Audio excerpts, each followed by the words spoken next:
So today we start with the critical care. The critical care assessment and management for this exam is based on CRiSP protocol. It is the care of critically ill surgical patient management protocol. So we start with airways, ABCDE protocol. We start with airway. We assess airway and treat airway at the same time. Breathing, we assess and we treat. How we assess airway and breathing? It's same for airway. Look for any airway obstruction, any foreign bodies. Listen to any stridor or any additional sound. Feel for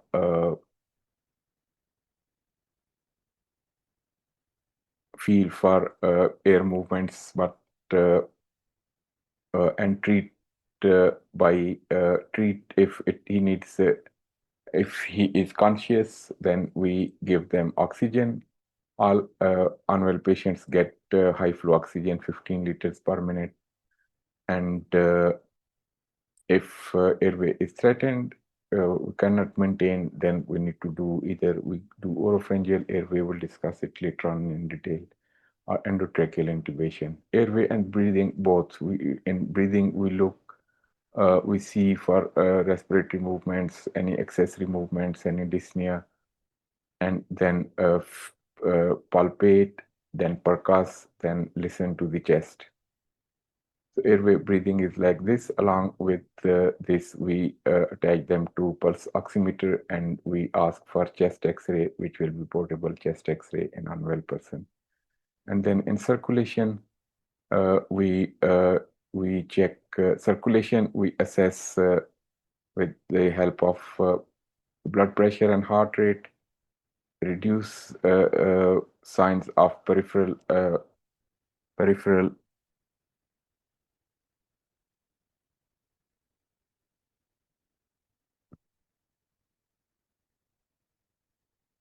reduce signs of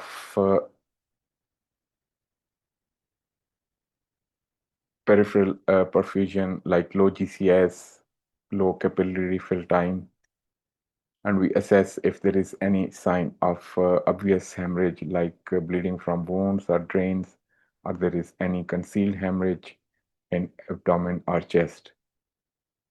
And this is how we assess circulation, and then we treat it by two large IV lines,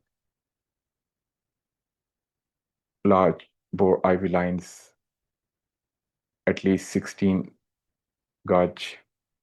Then we send blood for cross-match, CBC, UNEs, LFTs, calcium, coagulation, and we also do ABGs. All unwell patients, we do ABGs.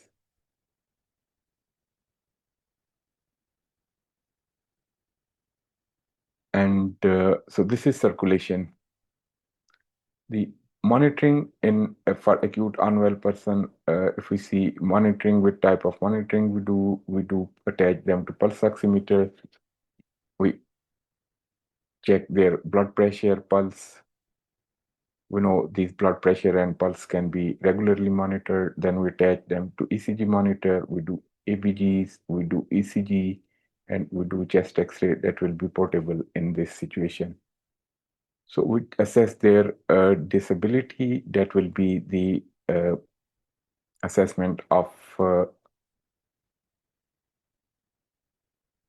disability, like if they are alert, or they respond to verbal stimuli, or they respond to painful stimuli, or they are unresponsive. After that, we need to expose. E is for exposure. Exposure is should be sufficient for full assessment and treatment. So A, B, C, D, E is very important for unwell patients. When we see any unwell patients, we assess and manage them based on A, B, C, D, E protocol. So I will assess his airway, give him high flow oxygen, attach them to pulse oximeter, assess their breathing, look, feel, listen to their chest, and circulation, assess the circulation. by blood pressure and pulse. And is there any obvious sign of revealed or concealed hemorrhage? And what's the state of uh, uh, peripheral perfusion, like conscious level and capillary refill and urine output? And if needed, then we do systems review. After we have done A, B, C, D, E, we do system review. We check history, full history of patient. We assess their history chart and read their history, ask the history, do physical examination, and then review their blood tests. That will be hematology blood tests, CBC, biochemistry, UNEs, microbiology test, and their radiology. And then we review their charts. So after we review their news chart. News chart is uh, National Early Warning Scoring System chart. We'll discuss it later on. It tells you about parameters like blood pressure, pulse, oxygen saturation, respiratory rate, GCS. So we assess their news chart. We do check their fluid balance chart. We check the drug chart. We check anesthetic chart if there was, especially if there was recent operation, to assess how much fluid they were given during operation, which medications they received during operation. And we also need operation notes, review operation notes, that what operation they had and what procedure was done. And after assessment of A, B, C, D, E, and a system review based on history, physical examination, blood test review, and charts review, we decide that if person is stable or if person is unstable. If person is unstable, we do routine management, but if we think person is unstable, then we do further assessment. This assessment could involve doing a CT scan or doing further tests, and may need to change management, like adding new antibiotics, giving them IV fluid, IV bolus. Maybe they need to change as their place of management. They may need to go to HDU or ITU. So if unstable, then we do these tests. We do tests to diagnose condition. We give treatment like antibiotics. We may need to do a procedure, and then we also discuss with consultant. And if we need to person needs transfer to HDU, ITU, we need to and call the HDU team, ITU team, and ask them to transfer there.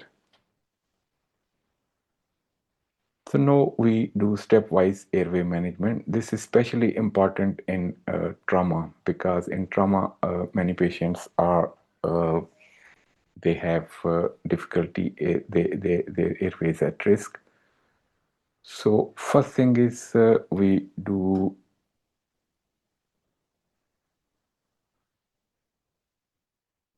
the air assessment. Is if patient is able to speak, first thing we speak to patient. If he's able to speak, then it means that his airway is patent, and also his GCS is his cerebral perfusion is good as well. So first thing we speak to patient, any trauma patient or unwell patient. Then at least mean airway is not immediately threatened. Then we give them high flow oxygen, 12 to 15 liters per minute. If we are not able to speak to them, then we look for any signs of hypoxia like agitation, look for any facial injuries.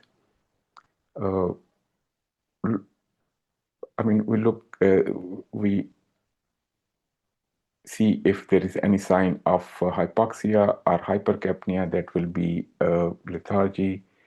Look for any facial injuries, any burns, any neck injuries, anything around neck which might cause block their airway.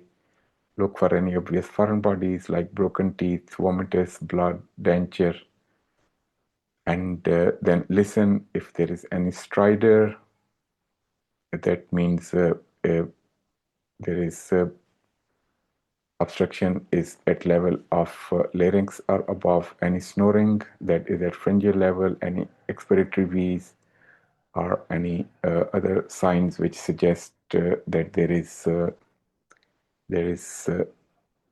airway compromise, and feel flow at the nose and mouth and chest wall movement. If chest wall movement are fine, it means there is airway is patent and there is airflow. Otherwise, person will have feeling of choking, or they will have some respiratory stridor or other sounds.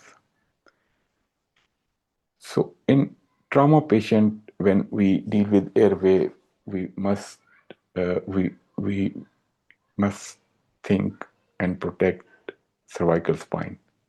So when we're assessing and managing airway, if there is no cervical collars, if the cervical spine is not immobilized, then we do inline immobilization. One person holds the head of and neck of person inline, and other person assesses his airway and manages his airway. And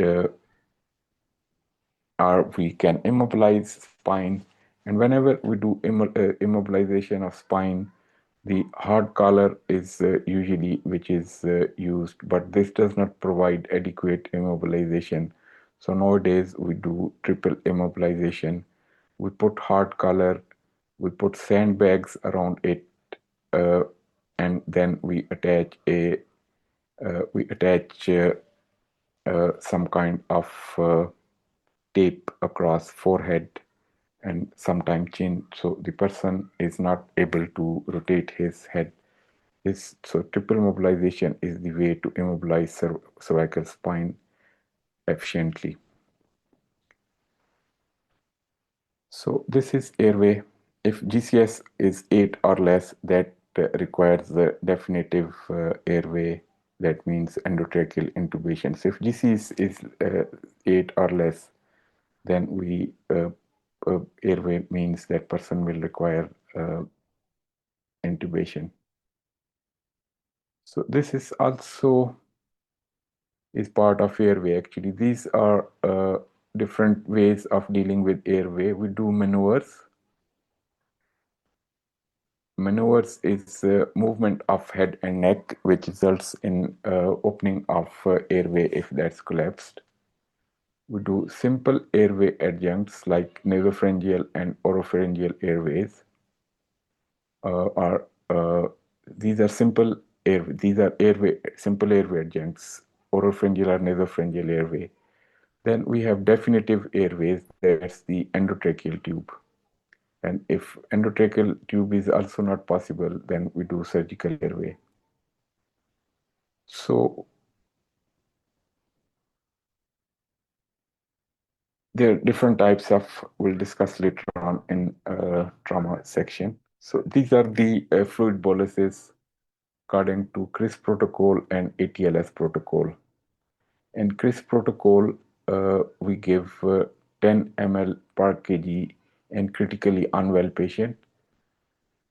The standard is 10 ml per kg in critically unwell patients. That's usually 700, or they may just give 1 liter of bolus, or they may give 500 of bolus and then another bolus of 500. But for exam, the answer is 10 ml per kg if person is critically unwell, 20 ml per kg if he's critically unwell and also hypotensive. But in patients who are cardiac or and also in elderly and frail people, we don't give 10, we will give 5 ml. It says cardiac, but actually in practice, very elderly patient also, we do not want to give high volume of fluid. So smaller boluses, and we give fluid in boluses. We don't give 1 liter of fluid over 1 hour and then see the response. We need to give this fast, less than 15 minutes, over 15 minutes or less. The benefit of this is we want to see response of this fluid bolus, that whether person his vitals becomes normal, or they become normal temporarily, or they do not respond. So these are responders. These are called responders. These are called temporary responders.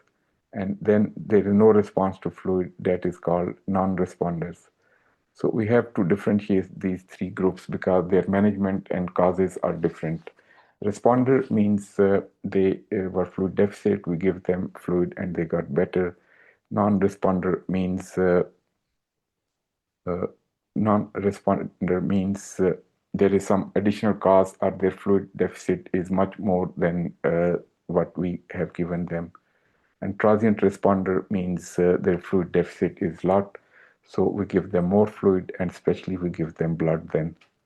But if we feel like there is blood loss, if the fluid loss is other fluid, we just give them that fluid. So this is different in trauma and critically unwell. If it is a trauma patient, hypotensive, uh, uh, partial responder, we give them blood then.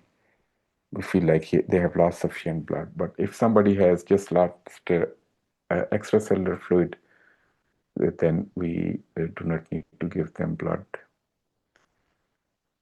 So initial bolus in ATLS is given 5 to 20 minutes, and it's 1 liter of warm isotonic fluid.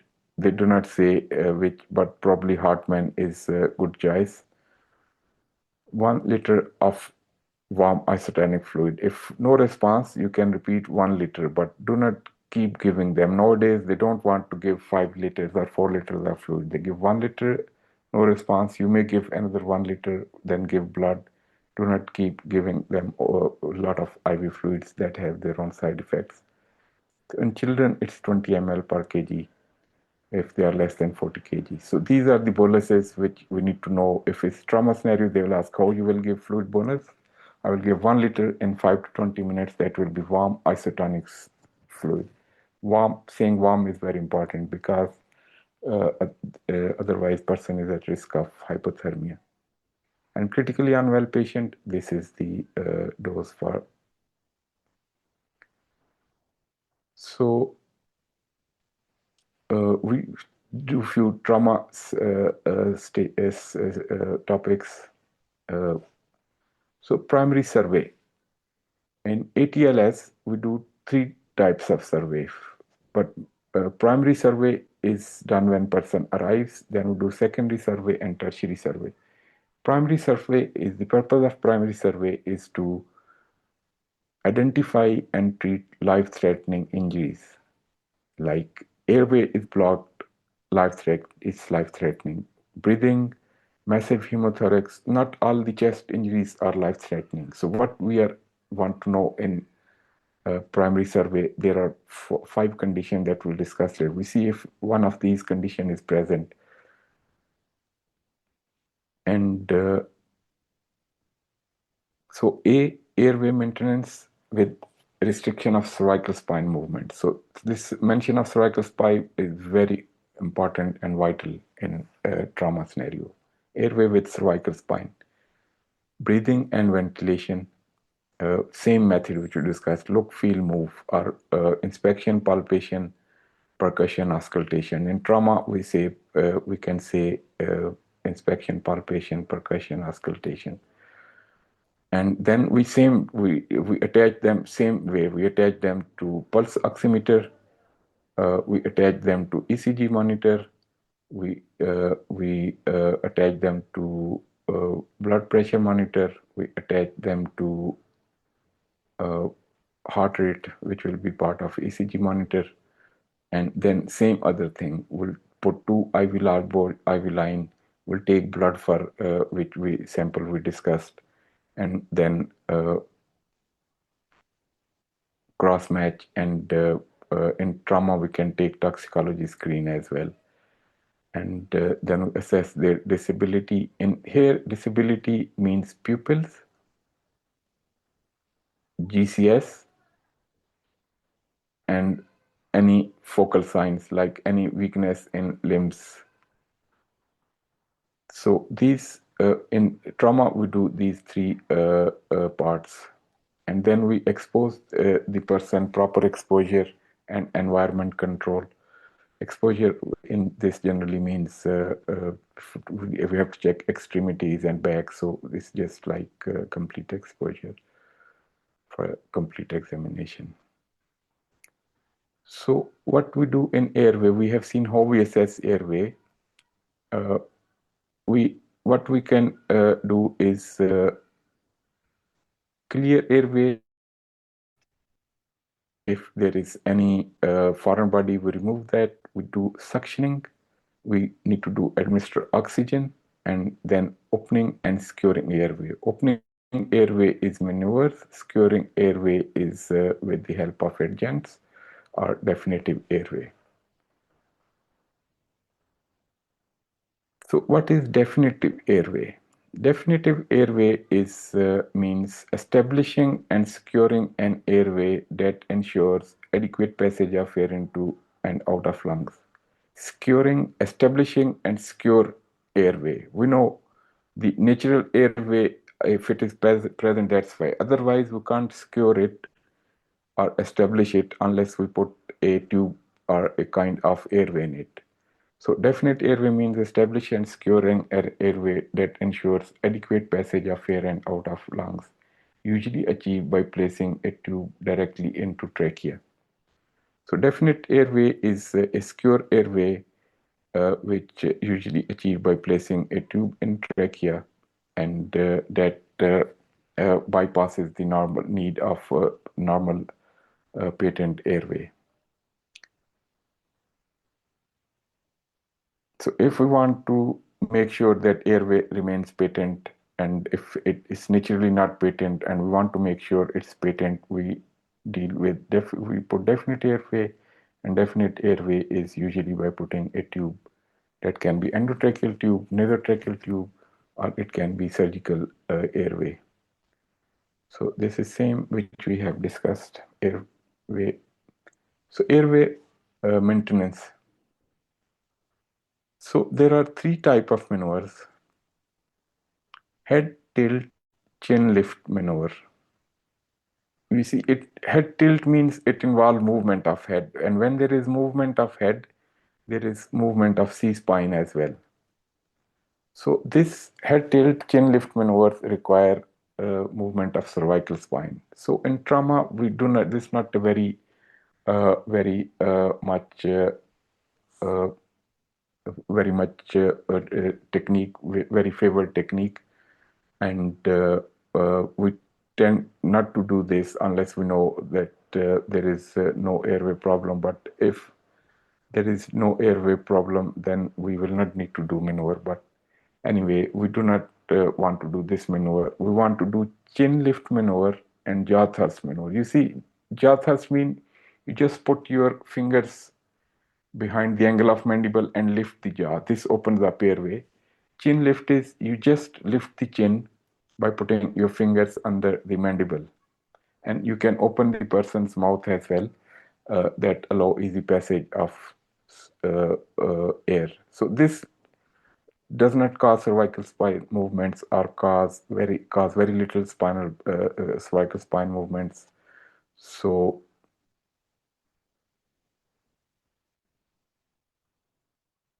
we prefer these two maneuvers. We do not prefer head tilt chin lift maneuver that requires putting hand under occipital region and then extending the head uh, uh, backwards, and then we put fingers under the chin to lift the chin.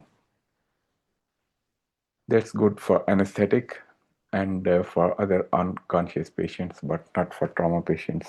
So airway adjuncts is oropharyngeal airway. This is the oropharyngeal airway that passes over tongue and extend behind the tongue. So we put it upside down and then we rotate it and it lies like this on the tongue. But in children, we do not do this way. We just part in the same way because it can cause damage to their palate. But in adults, we pass it like this. How you will pass it? We'll pass it like this. Then then we rotate it and until it comes to lie over the tongue, and the end of it is just behind the tongue, and it prevents actually tongue falling back and prevents these other structures in the mouth to that prevents collapsing of airway. So this is just, it's not tolerated by conscious patients, only unconscious, because it causes severe significant gagging, and risk and aspiration. So we need to see if the person will tolerate it. If he tolerate it, it means his reflexes are not that good, and he needs definitely anyway he needs intubation, but we can put it for temporarily. But if